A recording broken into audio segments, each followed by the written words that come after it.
warahmatullahi wabarakatuh. Waalaikumsalam warahmatullahi wabarakatuh. Bagaimana kabar kalian hari ini? Sehat? Sehat ya, Bu. Oke, alhamdulillah ya kalau semuanya sehat. Ya, di hari ini Ibu mau kita semua membuat keyakinan kelas. Adakah yang tahu apa itu keyakinan kelas? Keyakinan kelas adalah seperti peraturan. Nah, Anda tahu peraturan? Seperti kayak peraturan di sekolah, dilarang menggunakan sepatu warna-warni. Itu contoh peraturan yang ada di sekolah, ya. Nah, kita mau buat keyakinan kelas, di mana keyakinan kelas merupakan kesepakatan antara saya dan Anda semua yang ada di dalam kelas. Ya, agar kalian semua itu dapat bertanggung jawab apa yang kalian lakukan, ya. Dalam keyakinan kelas, kalian bisa menulisnya nanti pada kertas note, ya. Iya, Bu. Nah, namun keyakinan kelas itu berupa kalimat-kalimat yang positif. Contoh tadi kan kalau punya sekolah peraturannya kalimat yang dilarang menggunakan sepatu warna-warni itu masih berkonotasi negatif, ya. Dibawa ke pernyataan yang lebih positif. Gunakanlah sepatu berwarna hitam. Nah, itu contohnya. Nah, atau misalkan dilarang menggunakan pakaian yang tidak sesuai aturan, ya, contohnya. Nah, nanti kalimat positifnya berarti gunakanlah pakaian sesuai aturan sekolah. Atau misalkan kita harus saling menghargai. Keyakinan kelas, ya, di kertas. Nanti Anda maju untuk menempelkannya, ya. Iya, Bu. Satu cobain. Ditulisnya. Iya, Bu. Apa? Asisten.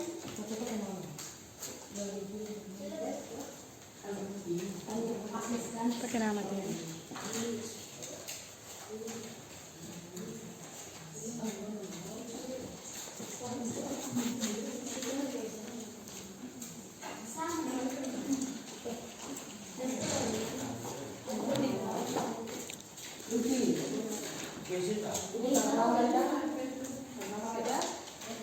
Ya, di sini.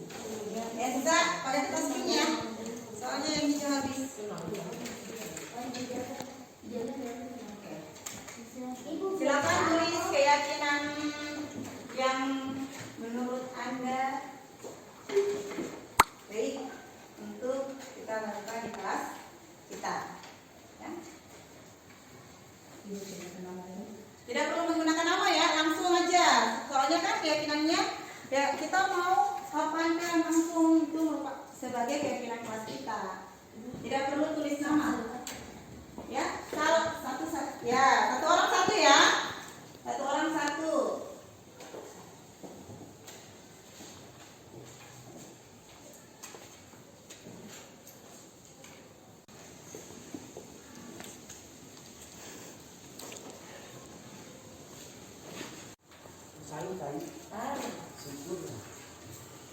Ya, ini adalah hasil keyakinan kelas dan kesepakatan yang Anda telah buat dan telah ditandatangani, harus dijalankan, ya. Iya, Bu.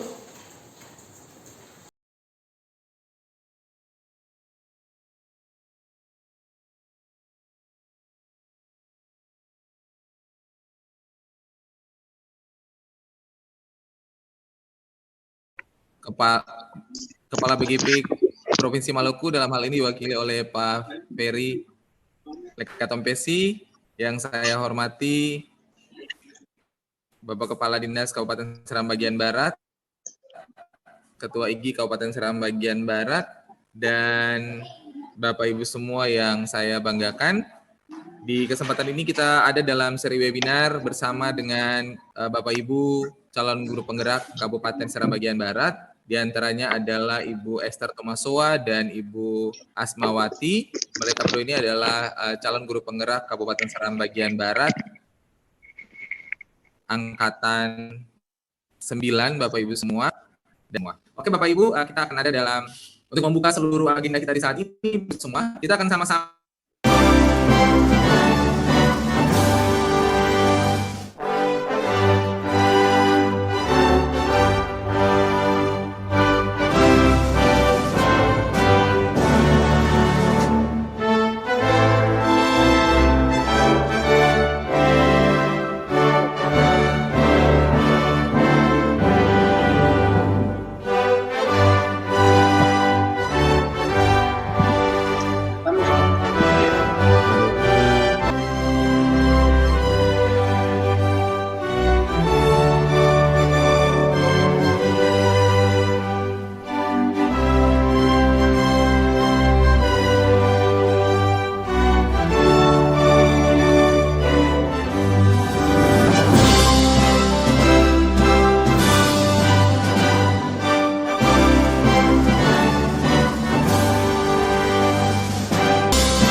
Ikatan Guru Indonesia, jayalah IGI, majulah IGI. Ikatan Guru Indonesia. Ketua IGI Kabupaten Seram bagian Barat sekaligus membuka dengan resmi webinar kita di saat ini kepada Bapak Musalode. Baik, terima kasih atas kesempatannya yang diberikan oleh kami. Bismillahirrahmanirrahim. Assalamualaikum warahmatullahi wabarakatuh. Selamat siang, salam sejahtera untuk kita sekalian. Salam. Bapak yang saya hormati, Bapak Kepala Dinas Pendidikan Kabupaten Seram bagian Barat, Bapak Sekretaris Dinas juga yang sempat hadir, Bapak Sekretaris Dinas Pendidikan Kabupaten Seram bagian Barat, kemudian yang saya hormati Kepala BGP atau yang pada kesempatan ini diwakili oleh Pak Ferry. Selamat siang Pak, selamat bergabung. Kedua narasumber kita, Ibu Esther dan Ibu Asmawati. Kemudian yang saya hormati moderator kita yang baik hati, yang luar biasa, Pak Wilter Pasal, guru hebat dari Seram bagian Barat. Beliau salah satu pengurus IGI Kabupaten Seram bagian Barat sekaligus fasilitator sekolah, guru penggerak, pengajar praktik dan seterusnya. Sangat. Ya, mungkin Pak Ido bisa menunjukkan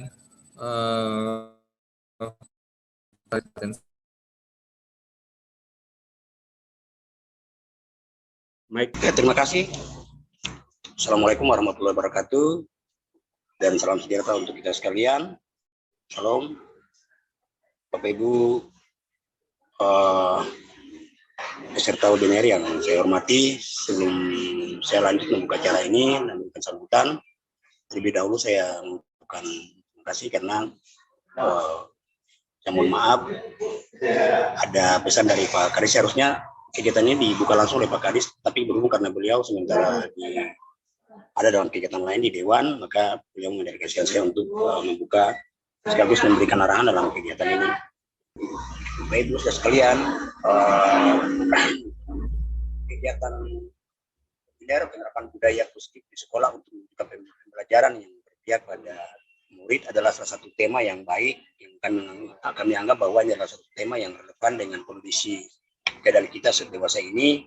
Pokoknya itu kami harapkan agar kepada Bapak Ibu peserta yang ini dalam mengikuti kegiatan ini untuk fokus dalam kegiatan ini hingga ke depan nanti proses pembelajaran dilakukan oleh Dewan Guru dan murid di dalam sekolah di sekolah itu dapat berjalan sesuai dengan apa yang diinginkan dan memberikan pemahaman yang baik buat kita dalam rangka menghadapi murid. Di kesempatan ini kami dari Dinas Pendidikan sangat respon dan respect terhadap kegiatan ini dan memberikan apresiasi penuh terhadap kegiatan ini. Semua ke depan kegiatan-kegiatan ini terus dilaksanakan secara berkelanjutan sehingga dapat memberikan pemahaman buat kita sekalian terhadap proses pembelajaran baik di sekolah maupun di tempat-tempat lain. Sekiranya itu saja, kemudian mewakili Pak Kadis Pendidikan dan Kebudayaan Kabupaten Serang Bagian Barat dengan mengucapkan puji syukur kepada Tuhan Yang Maha Esa. Bismillahirrahmanirrahim. Saya membuka dengan resmi kegiatan webinar di kesempatan sore hari ini. Oke, terima kasih Pak Sekdis Kabupaten Serang Bagian Barat yang telah memberikan arahan sekaligus membuka dengan resmi seluruh agenda kita di saat ini. Bisa baik bagi semua dan supaya berjalan dengan lancar kegiatan ini awal sampai pada akhirnya. Bapak Ibu, kita akan memulainya dengan doa. Oke, Bapak Ibu semua, untuk mengawali aktivitas di webinar ini, Bapak Ibu, mari kita berdoa menurut agama dan keyakinan kita masing-masing. Berdoa kelas dan segitiga restitusi. Demikian Bapak Ibu.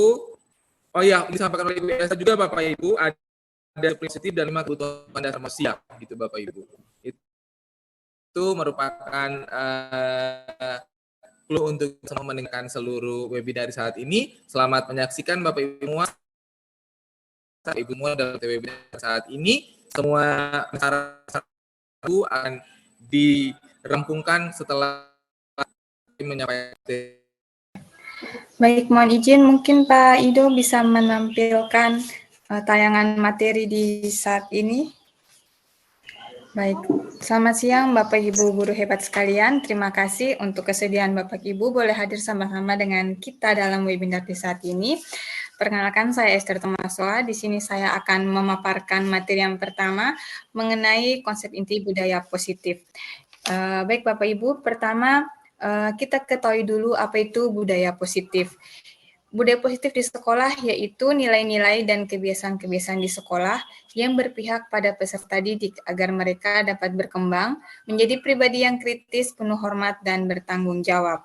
Jadi titiknya di sini Bapak Ibu, nilai-nilai atau kebiasaan yang berlaku di sekolah oleh peserta didik kita pada umumnya itu bertujuan untuk mengembangkan peserta didik menjadi pribadi yang lebih kritis, penuh hormat, dan bertanggung jawab. Selanjutnya, ada 8 konsep inti budaya positif yang akan dipaparkan dalam webinar kali ini. Yang pertama ada perubahan paradigma belajar, ada disiplin positif, nilai-nilai kebajikan, kebutuhan dasar manusia, motivasi perilaku manusia, posisi kontrol guru, keyakinan kelas, dan segitiga restitusi. Untuk keempat materi berikutnya tentang motivasi perilaku mahasiswa hingga segitiga restitusi akan disampaikan oleh pemateri kita yang kedua yaitu Ibu Asmawati. Masuk yang pertama Bapak Ibu tentang perubahan paradigma. Bapak Ibu, paradigma itu berarti tentang cara pandang kita terhadap sesuatu. Di sini ada satu ilustrasi, misalkan ada A dan B, di mana ada Anda dan teman Anda. Yang sobeklah secari kertas kecil, tuliskan benda atau sesuatu yang sangat berharga untuk Anda. Letakkan di salah satu tangan Anda, dan genggam dengan segala daya. Buatlah sebuah kepalan, kemudian teman Anda atau si B ini akan mencoba dengan sekuat tenaga dengan berbagai cara untuk meminta Anda memberikan benda tersebut yang ada dalam kepalan Anda. Si B ini akan bisa membujuk, mengancam, menghardik, merayu, menyuap atau dengan cara apa saja agar dapat membuka kepalan tangan Anda. Apa yang terjadi? Di sini ada 3 pertanyaan Bapak Ibu. Yang pertama, apakah Anda atau B yang membuka kepalan tangan Anda? Mengapa? Apa alasan Anda atau B membuka kepalan tangan Anda? Kemudian, Apakah Anda atau B menutup kepalan tangan Anda? Mengapa? Apa alasan Anda atau B tetap menutup kepalan tangan Anda? Dan dalam kegiatan ini yang terkait dengan kepalan tangan tadi, sesungguhnya siapa yang memegang kendali atau kontrol untuk membuka atau menutup kepalan tangan Anda? Mungkin di sini saya bisa meminta salah satu peserta untuk mengungkapkan perasaannya terkait dengan kepalan tangan. Jika Anda dengan teman Anda melakukan hal tersebut, siapa yang memungkinkan untuk memegang kendali terhadap kepalan tersebut?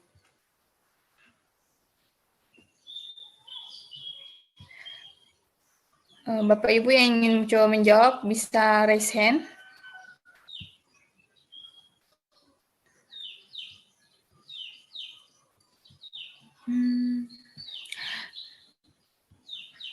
Oke, kalau tidak, biasanya Bapak Ibu, terkait dengan kepalan tangan apakah kita akan membuka atau tidak, itu sebenarnya tergantung dari diri kita sendiri. Kalau diri kita tetap memegang penuh kontrol kita tanpa terpengaruh oleh teman kita dengan segala bujuknya, maka kita akan tetap menutup tangan tersebut. Tetapi jika kita tergoyah atau faktor dari luar, faktor ekstrinsik lebih kuat, maka apa yang ada dalam genggaman tangan kita bisa terbuka dan bisa diambil oleh rekan teman kita yang si B tadi. Nah, melanjuti hal tersebut, ada bisa Bapak Ibu lihat di slide berikutnya. Ya, terima kasih Pak Muhammad. Tentang paradigma teori kontrol atau ilusi kontrol yang dikemukakan oleh Dr. William Glasser berkaitan dengan apa yang tadi telah disimulasikan tentang genggaman tangan. Di sini kita selaku guru sebenarnya kita terpengaruh oleh 4 ilusi. Yang pertama, ilusi guru mengontrol murid. Pada dasarnya Bapak Ibu, kita terbiasa untuk memaksakan murid kita untuk berbuat sesuatu. Jikalau murid tersebut melakukan sesuatu, itu bukan karena kita yang mendorongnya, tetapi mereka memilih untuk melakukan apa yang kita katakan. Mereka mengizinkan diri mereka untuk dikontrol oleh kita. Saat itu, bentuk kontrol guru menjadi kebutuhan dasar yang dipilih oleh murid, sehingga ketika guru menyatakan sesuatu, murid akan terdorong untuk melakukan apa yang dikatakan oleh guru. Teori kontrol menyatakan bahwa semua perilaku memiliki tujuan, bahkan terhadap perilaku yang tidak disukai. Yang kedua, ilusi bahwa semua penguatan positif, efektif, dan bermanfaat. Bapak Ibu, penguatan positif atau bujukan adalah bentuk-bentuk kontrol. Segala usaha untuk mempengaruhi murid agar mengurangi suatu perilaku tertentu adalah suatu usaha untuk mengontrol murid tersebut. Dalam jangka waktu tertentu, bisa saja kemungkinan murid tersebut akan menyadari hal tersebut dan mencoba untuk menolak bujukan kita, atau bisa jadi murid tersebut menjadi tergantung pada pendapat sang guru untuk berusaha ketika mendapatkan ilusi tersebut. Yang ketiga, ilusi bahwa kritik dan membuat orang merasa bersalah dapat menguatkan karakter. Menggunakan kritik dan rasa bersalah untuk mengontrol murid itu sebenarnya menuju pada suatu identitas gagal, di mana mereka belajar untuk merasa buruk terhadap diri mereka sendiri, dan anak-anak murid ini nantinya akan mengembangkan dialog diri yang bersifat negatif. Kadangkala selaku guru kita sulit mengidentifikasi bahwa ternyata kita selama ini telah menggunakan perilaku tersebut. Hal ini bisa terjadi karena seringkali kita menggunakan suara halus untuk menyampaikan pesan negatif tersebut, padahal sebenarnya itu bukan hal yang baik. Yang keempat, ilusi bahwa orang dewasa memiliki hak untuk memaksa. Banyak orang dewasa yang percaya bahwa mereka memiliki tanggung jawab untuk membuat murid berbuat hal tertentu. Apapun yang dilakukan dapat diterima selama ada kemajuan berdasarkan sebuah pengukuran kinerja. Pada saat itu pula, orang dewasa akan menyadari bahwa perilaku memaksa tidak akan efektif untuk jangka waktu panjang, dan bisa jadi ini dapat mengakibatkan hubungan permusuhan yang terbentuk antara siswa dan murid pada waktunya. Selanjutnya, di sini Bapak Ibu akan melihat bahwa ada perbedaan antara stimulus respon dan teori kontrol, di mana kita bisa melihat siapa sesungguhnya yang memiliki kontrol. Yang pertama, kita dari sisi stimulus respon, kita mencoba mengubah orang agar berpandangan sama dengan kita. Tapi seharusnya sesuai dengan teori kontrol, kita berusaha memahami pandangan orang lain tentang dunia.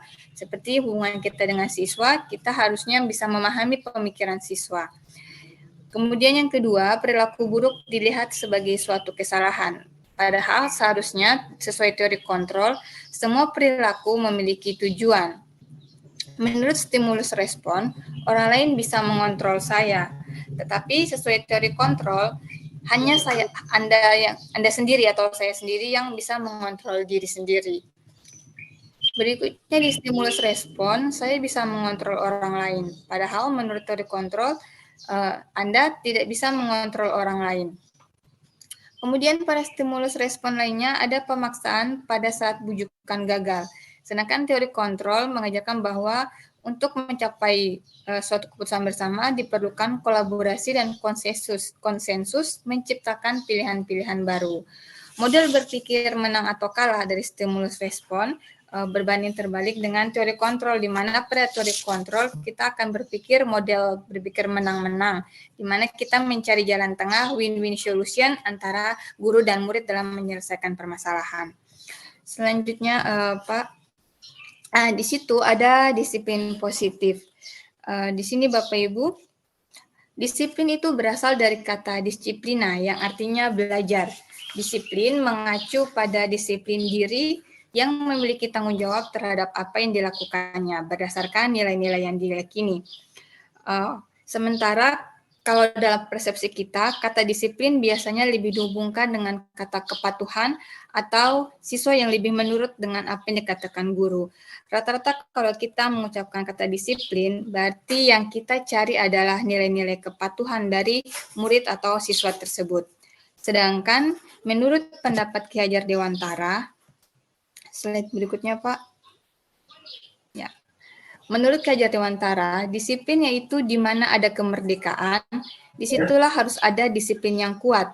Sungguh pun disiplin itu bersifat self-disiplin atau disiplin diri, yaitu kita sendiri yang mewajibkan kita dengan sekeras-kerasnya, tetapi itu sama saja, sebab jikalau kita tidak cakap melakukan self-disiplin, wajiblah penguasa lain mendisiplin diri kita dan peraturan demikian itulah harus ada di dalam suasana merdeka. Yang dimaksudkan dengan wajiblah penguasa lain mendisiplinkan diri kita di sini adalah ketika guru menjadi pengontrol siswa dengan menerapkan disiplin positif. Nah, lanjut Pak. Dari kata dasar disiplin yang artinya belajar dan menurut pendapat Ki Hajar Dewantara tentang disiplin, maka disiplin positif merupakan salah satu cara penerapan disiplin yang bertujuan untuk menumbuhkan kesadaran serta memberdayakan peserta didik tanpa imbalan penghargaan, ancaman maupun hukuman. Nah, berkaitan dengan itu, apa itu nilai-nilai kebijakan universal? Berikutnya, Pak, nilai-nilai kebijakan universal adalah sifat-sifat positif manusia yang merupakan tujuan mulia yang ingin dicapai setiap individu. Nilai-nilai tersebut bersifat universal dan lintas bahasa, suku, bangsa, agama, maupun latar belakang. Nah, nilai-nilai kebijakan ini yang sebenarnya sudah ada dan dimiliki oleh anak didik kita. Tinggal kita bagaimana untuk mengembangkannya.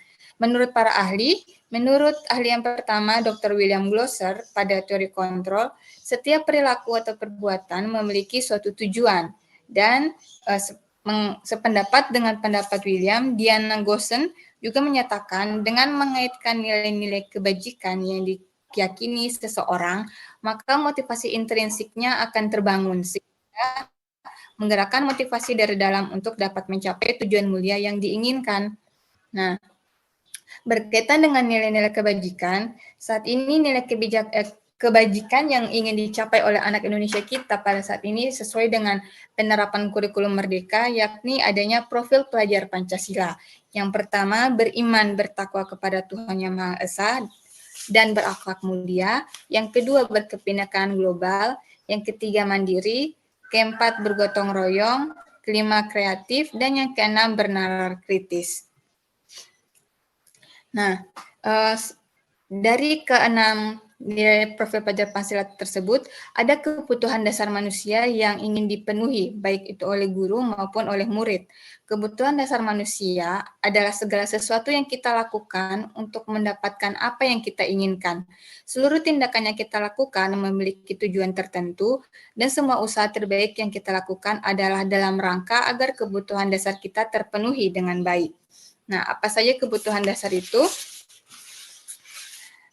Ada 5 kebutuhan dasar manusia yang wajib untuk dipenuhi. Yang pertama, kebutuhan untuk bertahan hidup, yang seperti makanan, pakaian, tempat tinggal, keamanan, dan kesehatan. Yang kedua, ada kasih sayang dan rasa diterima.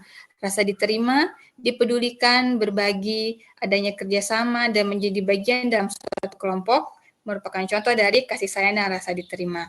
Yang ketiga, ada penguasaan. Contohnya yaitu terkait dengan harga diri, keinginan untuk dianggap, keinginan untuk memimpin, berprestasi, diakui, dan didengar.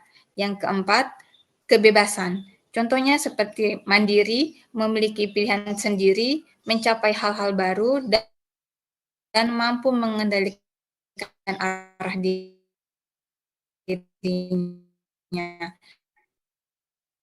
Dan kebutuhan dasar yang terakhir, antusiasme dan tertawa. Kelima kebutuhan dasar inilah yang pada umumnya ada pada murid, dan ketika salah satu kebutuhan ini tidak tercapai, maka nilai kemanusiaannya pun akan berkurang. Lanjut pada slide yang terakhir, dari kasusnya Pak Aryo, di sini seharusnya posisi Pak Aryo yang bisa kita lakukan, yaitu yang pertama mencari alasan atau latar belakang kenapa Joni sering memalak teman-temannya, sehingga dapat diketahui kebutuhan mana saja yang ingin dipenuhi oleh Joni. Setelah itu, baru kita melakukan tindak lanjut untuk menangani Joni sesuai dengan tahapan restitusi yang nantinya akan dibawakan oleh Ibu As tentang tahapan restitusi. Di sini ada 5 hal terkait dengan kebutuhan dasar Joni dari kasus tersebut. Yang pertama, kebutuhan bertahan hidup. Di sini mungkin saja Joni tidak diberikan uang jajan yang cukup sehingga ia memalak teman-temannya. Yang kebutuhan yang kedua terkait dengan rasa kasih sayang. Joni ingin mendapat perhatian dari teman-temannya atau bahkan dari gurunya. Kemungkinan kebutuhan yang ketiga yaitu kebutuhan tentang kekuasaan, di mana Joni ingin merasa berkuasa dan ditakuti dengan kebiasaan memalaknya. Kebutuhan yang keempat yaitu kebebasan. Bisa saja Joni ingin melakukan kebiasaan baru yang lebih menantang dan berani. Dan kemungkinan yang kelima yaitu tentang kesenangan. Di sini dari kasus tersebut, Joni hanya iseng kepada teman-temannya dengan memalak uang jajan mereka. Jadi ketika kita mengetahui 5 kebutuhan dasar manusia, dari situ kita akan berusaha untuk mencari jalan tengah bagaimana menangani kasus tersebut. Nah, selanjutnya tentang motivasi perilaku manusia. Lanjut, Pak. Dari kasus yang tadi telah diketahui bahwa ada 5 kebutuhan dasar manusia yang harus terpenuhi. Kemudian dari kelima dasar tersebut, kita melihat tentang motivasi perilaku. Yang pertama, untuk menghindari ketidaknyamanan atau hukuman. Yang kedua, untuk mendapatkan imbalan atau penghargaan dari orang lain. Dan yang ketiga, untuk menjadi orang yang mereka inginkan dan menghargai diri sendiri dengan nilai-nilai yang mereka percaya. Mungkin itu saja yang bisa saya sampaikan untuk materi yang pertama. Selanjutnya saya kembalikan kepada moderator. Oke, Bu Esther, apa materinya sudah selesai, Bu Esther? Oke, mungkin berhubung dengan Bapak, jaringan. Ibu semua. Kita lanjut pada pemateri yang berikutnya yang akan dibawakan oleh Ibu Asmawati. Mohon bantuannya Pak untuk menampilkan slide materi dari Ibu As. Halo. Suara. Ya, silakan Pak Wil. Bisa terdengar Pak. Ya, selamat siang Bapak, Ibu Guru. Mohon izin Ibu As, suaranya belum kedengaran.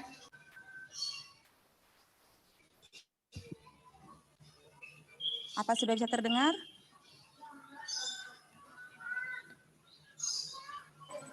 Halo? Oh iya. Oke, Bapak Ibu semua, mohon maaf atas gangguan jaringannya. Selanjutnya kita akan sama-sama mengikuti materi. Jadi Bapak Ibu yang penasaran dengan Ditahan dulu, Bu Esther. Ibu As, tahan dulu. Bapak Ibu maksudnya yang masih punya pertanyaan, mau bertanya ke materi Ibu Esther, ditahan-tahan dulu pertanyaannya. Bapak Ibu selesai materi yang dibawakan oleh Ibu Asma, baru Bapak Ibu kemudian bertanya atau memberikan tanggapan, memberikan pikiran-pikiran Bapak Ibu gitu. Oke, selanjutnya Ibu Esther, Ibu Asma disilakan untuk menyampaikan materinya. Materi yang dibawakan Ibu Asma yaitu Bapak Ibu semua tentang posisi kontrol guru, keyakinan kelas, dan segitiga restitusi.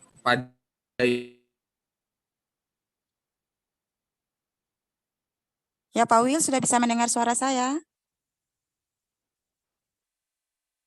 Halo, Pak Will? Jelas sekali Bu As, jelas. Ya, terima kasih. Tadi mohon slide-nya. Ibu mohon dekatkannya ke mulut, Bu, atau karena kalau berjauhan nanti suaranya kecil, Bu. Halo Ibu As. Halo? Suaranya Ya, belum Bapak Ibu, terdengar. di sini saya akan membawakan materi terkait dengan penerapan budaya positif di sekolah untuk mewujudkan pembelajaran yang berpihak pada murid, di mana tadi sudah disampaikan oleh Ibu Esther. Bapak bisa slide berikutnya? Ya, tadi sudah disampaikan oleh Ibu Esther terkait dengan motivasi perilaku manusia, di mana ketika untuk menghindari keyakinan yang nyaman atau hukuman, maka pasti itu motivasi yang timbul dari eksternal, artinya dari luar. Nah, sama untuk mendapatkan imbalan atau penghargaan dari orang lain, itu pun merupakan motivasi eksternal dari luar. Artinya, ketika peserta didik kita mau melakukan sesuatu, mendapatkan hadiah ataupun penghargaan, maka ketika mereka tidak mendapatkan itu, mereka tidak akan melakukan hal-hal yang bernilai positif. Kemudian untuk menjadi orang yang mereka inginkan dan menghargai diri sendiri dengan nilai-nilai yang mereka percaya, maka itu harus timbul dari dalam diri mereka sendiri, yaitu yang disebut dengan motivasi internal. Di mana motivasi internal ini merupakan motivasi yang bisa untuk menanamkan nilai-nilai disiplin positif kepada siswa, karena motivasi ini muncul dari dalam diri siswa, di mana sehingga mereka dapat berdampak jangka panjang dan tidak berpengaruh dengan adanya hukuman atau hadiah. Artinya peserta didik itu mau melakukan sesuatu karena motivasi dalam dirinya, tetap tidak dari luar, tidak mengharapkan imbalan ataupun misalkan hadiah yang kita berikan. Slide berikutnya, Bapak. Ya, berikutnya Bapak. Ya, ketika tadi Ibu Esther sudah menerangkan tentang adanya identitas gagal. Ketika peserta didik itu kita selalu melakukan mereka dengan motivasi dari eksternal mereka, maka sesuatu itu tidak akan muncul di dalam diri mereka sendiri, sehingga yang muncul itu adalah hukuman yang dapat kita berikan, bahkan ada pun konsekuensi dan restitusinya. Nah, ini adalah tabelnya. Bapak bisa slide berikutnya. Akan saya jelaskan lebih detail di slide berikutnya. Halo? Halo Ibu As, suaranya Halo? tidak terdengar Bu Halo? As. Halo? Oke. Boleh didekatkan saja ke HP-nya ke mulut begitu Bu As, jangan dijauhkan supaya bisa terdengar. Ya, slide berikutnya Bapak. Ya. Dari motivasi yang muncul tadi, maka ada dampaknya hukuman. Di mana hukuman ini yang pasti tadi adalah bersifat tidak terencana atau tiba-tiba. Ataupun murid tidak tahu apa yang akan terjadi dan dilibatkan.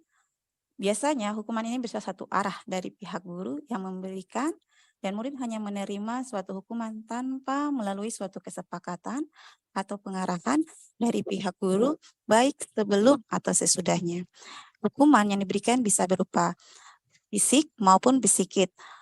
Murid atau anak disakiti oleh suatu perbuatan atau kata-kata. Hal ini dapat kita lihat misalkan ketika siswa itu datang terlambat ke sekolah. Nah, yang sering dilakukan oleh guru yaitu selalu memberi hukuman. Nah, sehingga anak-anak ini nantinya mereka akan melakukan sesuatu karena adanya paksaan, yaitu adanya paksaan, sehingga mulai kita timbulkan yang namanya ketika mereka melanggar suatu kegiatan, pasti ada namanya konsekuensi. Di mana konsekuensi ini adalah disiplin yang dalam bentuk konsekuensi sudah terencana atau sudah disepakati, sudah dibahas dan disetujui oleh murid dan guru.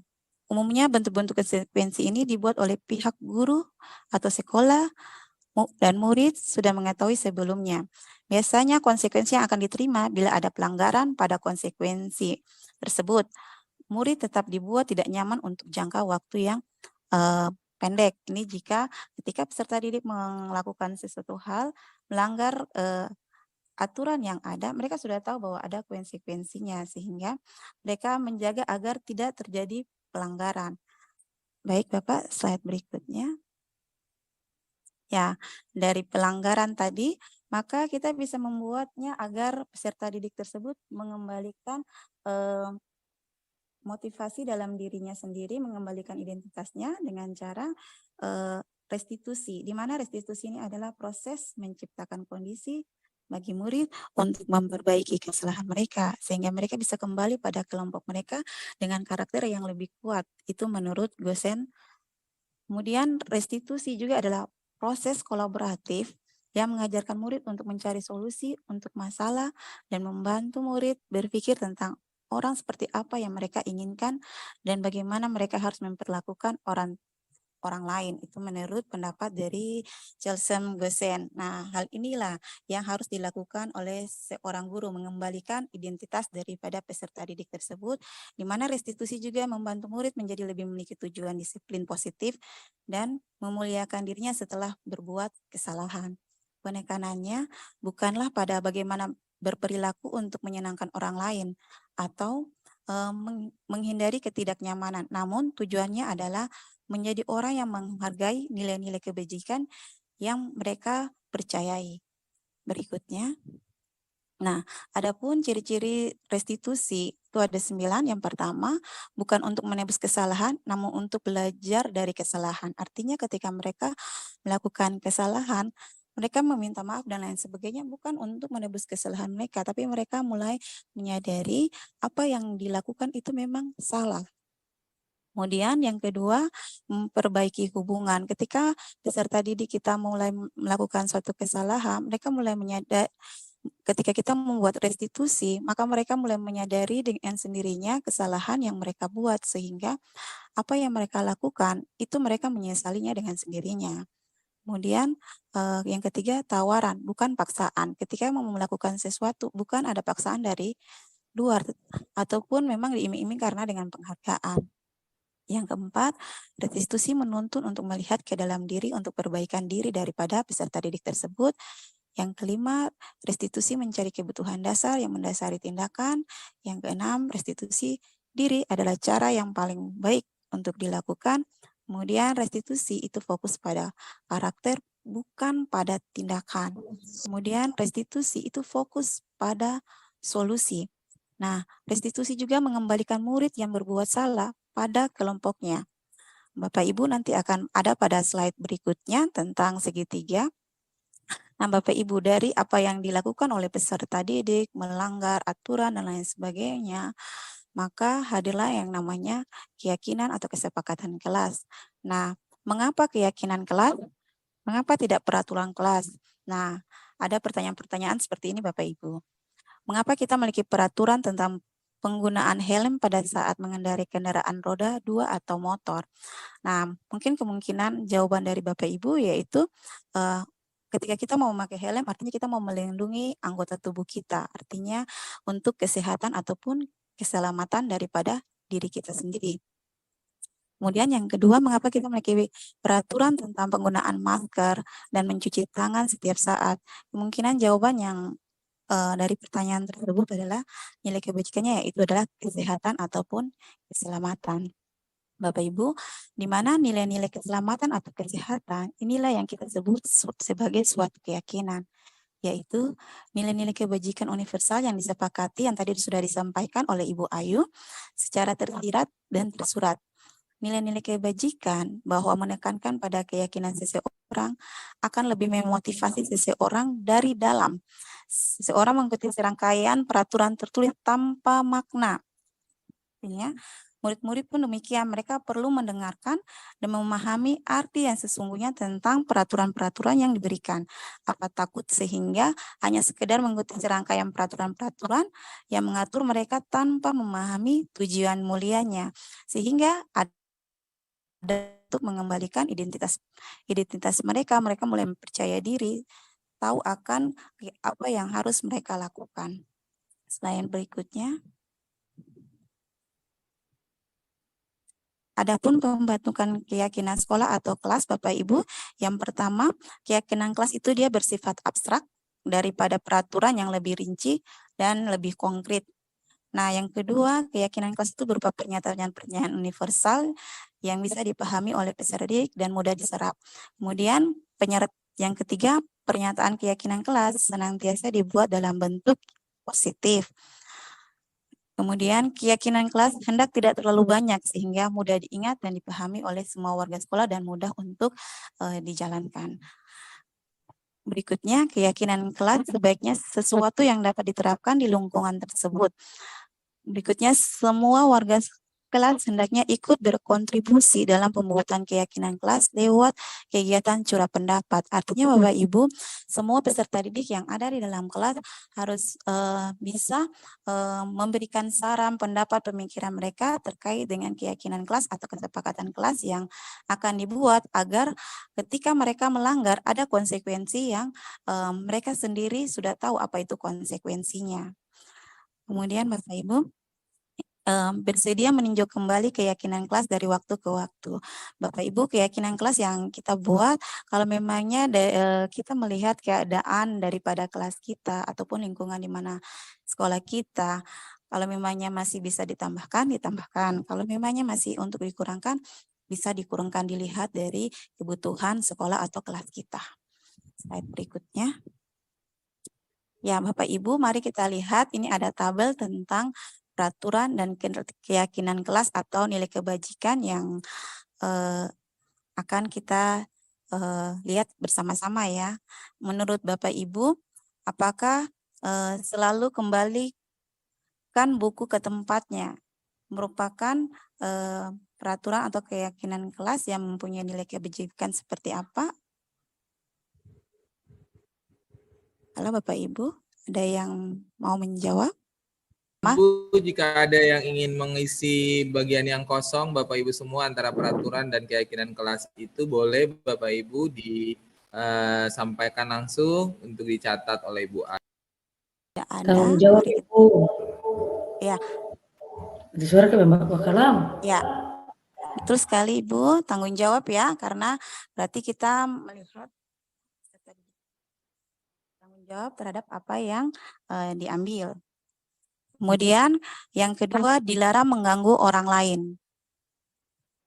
Nilai kebajikan pada keyakinan kelas ini apa yang didapatkan Bapak Ibu? Ada Bapak Ibu yang mau menjawab? Ya Bapak Ibu. Kalau tidak ada, ini kita bisa lihat sama-sama ya Bapak Ibu ya. Dilarang mengganggu orang lain artinya anak harus menghargai orang lain. Kemudian yang ketiga, hadir di sekolah 15 menit sebelum pembelajaran dimulai.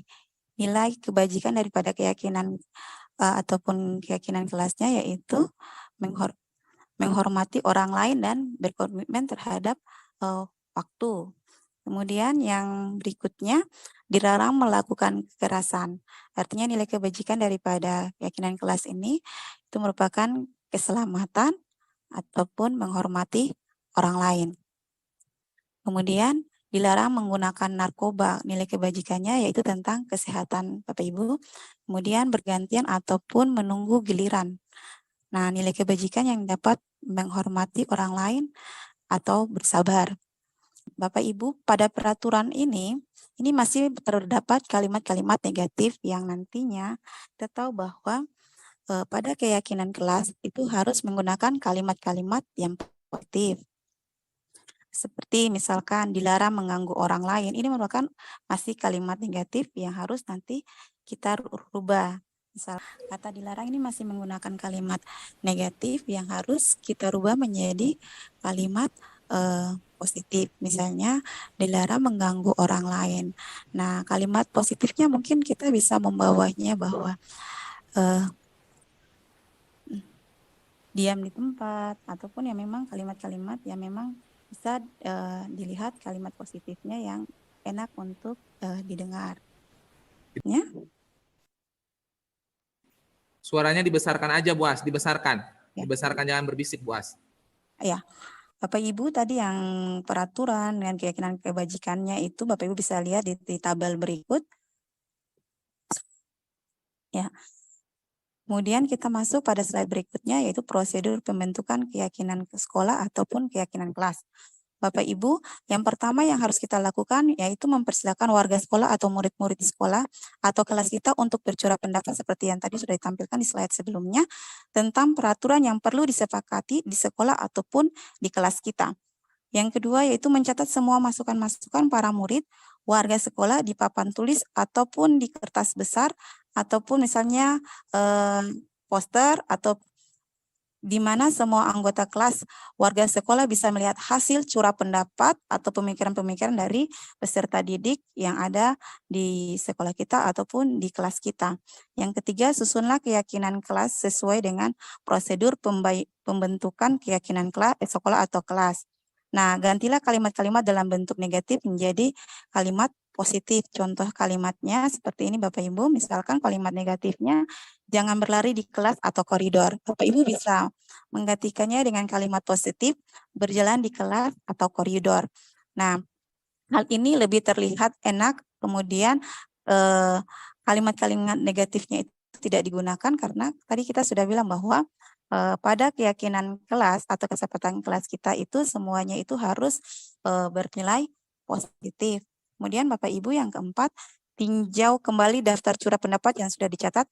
Anda mungkin akan mendapati bahwa pernyataan yang tertulis di sana masih banyak yang berupa peraturan-peraturan. Nah, ketika masih banyak peraturan, maka kita sebagai seorang guru ajaklah semua warga sekolah untuk menemukan nilai kebajikan atau keyakinannya sehingga bisa berubah menjadi kalimat-kalimat positif. Bapak Ibu yang kelima terkait dengan prosedur yang kelima yaitu setelah keyakinan sekolah atau kelas selesai dibuat, maka semua warga sekolah itu harus meninjau kembali, meninjau ulang agar bisa melihat apakah yang sudah dibuat itu sudah sesuai dengan keinginan mereka atau belum. Kemudian untuk memperkuatnya, Bapak Ibu bisa membuat keyakinan kelas ataupun keyakinan sekolah itu ditandatangani oleh semua warga sekolah ataupun warga kelas, kemudian ditempelkan di kelas ataupun di sekolah kita. Nah, ditandatangani ini untuk memperkuat bahwa ketika mereka melanggar daripada keyakinan kelas, maka mereka sudah bisa mengetahui konsekuensi apa yang mereka dapatkan. Kemudian prosedur yang keenam yaitu keyakinan sekolah ataupun keyakinan kelas. Yang selanjutnya bisa dilekatkan di dinding atau di tempat yang mudah dilihat oleh warga sekolah. Bapak Ibu slide berikutnya. Ya, Bapak Ibu berikutnya lagi Bapak. Bisa ke slide berikutnya dulu. Kita masuk pada posisi kontrol guru. Ini menurut ahli Dian Gosen dalam bukunya Restitution School Disiplin tahun 1998 mengungkapkan bahwa guru perlu menunjuk kembali penerapan disiplin di dalam ruang kelas mereka selama ini. Apakah telah efektif, apakah berpusat, memerdekakan, dan memerdekakan murid bagaimana dan mengapa. Bapak Ibu, hal ini maka kita sebagai seorang guru harus melihat kembali apa yang kita lakukan, posisi kita. Nah, slide berikutnya Bapak. Nah, menurut Disen, posisi kontrol guru itu terbagi atas 5. Yang pertama, yaitu penghukum. Biasanya, guru ini ketika melihat sesuatu yang tidak sesuai atau ada peserta didik yang melanggar peraturan, langsung saja mereka menghukum. Menanyakan terlebih dahulu apa yang dilakukan oleh didik tersebut, sehingga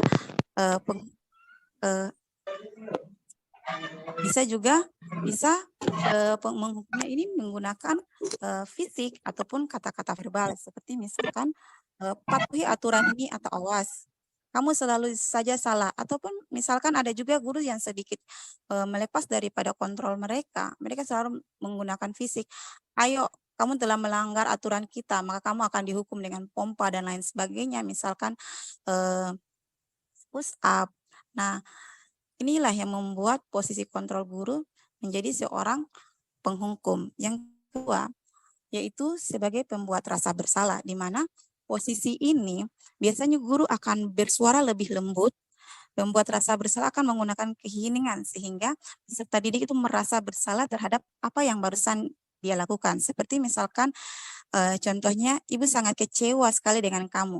Pernyataan-pernyataan inilah yang membuat peserta didik itu merasa bersalah ketika mereka melakukan sesuatu. Ataupun misalkan ada tawaran lainnya seperti pernyataan, berapa kali Bapak harus memberitahu kamu? Gimana coba kalau orang tua kamu tahu berbuat begini? Nah, di posisi ini murid akan memiliki penilaian diri bahwa apa yang mereka lakukan, mereka akan merasa tidak berharga, kemudian mengecewakan orang-orang yang ada di sekitar mereka atau orang-orang yang mereka sayangi, sehingga membuat mereka menjadi seorang yang merasa bersalah. Kemudian yang ketiga, yang keempat, yaitu sebagai guru sebagai pemantau, di mana ketika guru sebagai pemantau berarti apa yang kita lakukan, yang dilakukan oleh peserta didik, maka kita akan mengawasi. Nah, pada saat kita mengawasi, kita bertanggung jawab atas perilaku orang-orang yang akan kita awasi.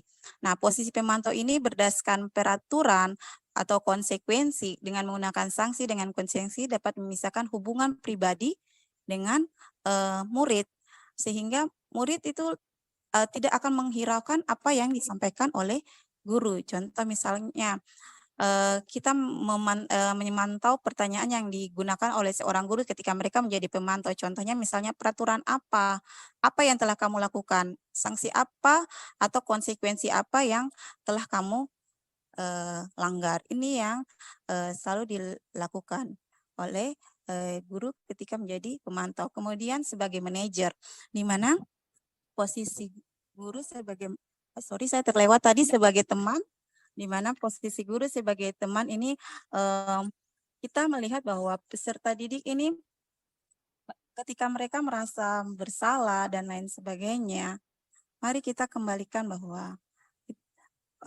kita bukan adalah seorang pembuat rasa bersalah, tapi kita bisa menjadi teman untuk mereka, sehingga mereka tidak segan juga terhadap kita. Nah, yang paling penting yaitu posisi kita sebagai guru, yaitu manajer. Nah, kita posisi diri kita sebagai manajer, maka guru itu akan berbuat sesuatu bersama murid, mempersilahkan murid mempertanggungjawabkan perilaku apa yang telah dibuat, dan akan bertanggung jawab terhadap apa yang telah ia lakukan. Solusi terhadap apa yang terjadinya masalah itu sendiri, di mana posisi manajer mengacu pada restitusi yang dapat menjadikan murid sebagai manajer bagi dirinya sendiri, sehingga terciptanya identitas positif atau berhasil pada diri murid. Slide berikutnya, Pak. Ya, Bapak Ibu, ini ada pertanyaan atau kalimat yang dimana kita lihat sama-sama apakah pernyataan pertama ini merupakan kontrol guru dalam hal apa. Misalnya, saya kecewa sekali dengan kamu. Adakah Bapak Ibu yang bisa menjawab? Kan kita sudah bilang bahwa ada 5 posisi kontrol guru, yaitu yang pertama tadi ada sebagai penghukum, kemudian ada sebagai pemantau, teman, pembuat rasa bersalah, manajer. Nah, dari pernyataan-pernyataan ini mari kita lihat apakah posisi kontrolnya itu seperti apa. Misalnya, saya kecewa sekali dengan kamu. Bapak Ibu, ada yang bisa? Apa ada yang mau menjawab? Saya, Ibu, Ya, silakan, Pak.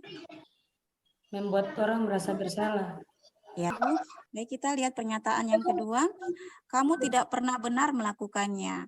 Nah, kalian pernyataan ini termasuk dalam posisi guru sebagai apa? Ya, Penghukum, Bapak Ibu. tidak. Bagaimana? Penghukum.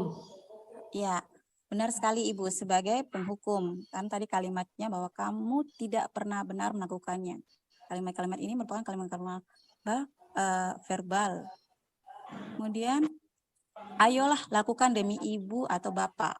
Posisi kontrol seorang guru yaitu sebagai apa, Bapak Ibu? Sebagai teman. Ya, betul sekali. Apakah kamu mau mendapatkan stiker bintang hari ini? Berarti pernyataan ini masuk dalam posisi kontrol apa, Bapak Ibu? Manajer Ibu. Ya, betul sekali Bapak. Terima kasih.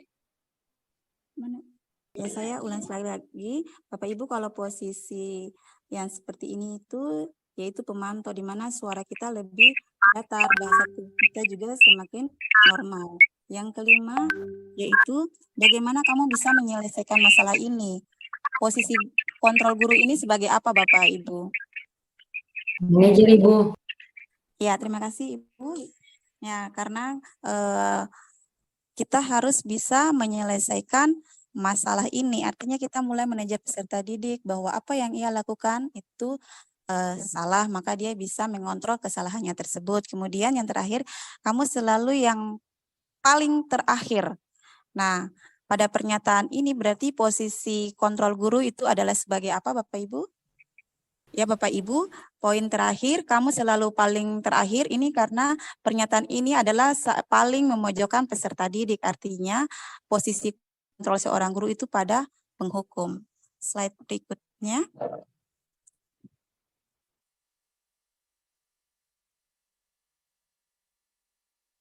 Slide berikutnya, Bapak. Ya, Bapak Ibu tadi sudah saya jelaskan bahwa restitusi itu membantu murid untuk menjadi lebih memiliki tujuan disiplin positif dan memulihkan dirinya setelah berbuat salah. Nah, untuk mau menyelesaikan masalah tersebut, seorang guru bisa menggunakan segitiga restitusi, di mana segitiga restitusi ini akan membantu peserta didik untuk mengembalikan kepercayaan diri dari dalam dirinya sendiri.